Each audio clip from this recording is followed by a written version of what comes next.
In this video, we will discuss President Joe Biden's announcement to deploy 1,500 active duty troops to the U.S.-Mexico border. The troops will be joining the 2,500 troops already deployed to supplement the work of the U.S. Border Patrol. This comes as a result of the end of Title 42 restrictions which allowed U.S. authorities to rapidly expel non-Mexican migrants to Mexico without the chance to seek asylum. This measure, set to expire May 11, was instituted by former President Donald Trump and since has been intensified by President Biden.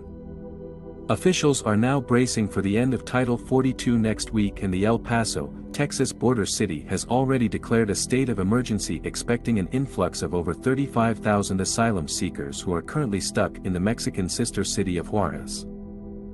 This troop deployment has been met with both criticism and opposition. Senator Bob Menendez has labeled it as catering to the Republican Party's xenophobic attacks on our asylum system. Meanwhile, immigration advocates have criticized the deployment, stating that people seeking asylum should be met with humanitarian professionals and professional medical and mental health services, not soldiers. But the White House Press Secretary Karine Jean-Pierre has called such deployments a common practice, and Mexican President Andrés Manuel López Obrador has said that the U.S. is a sovereign nation and that Mexico respects its decisions.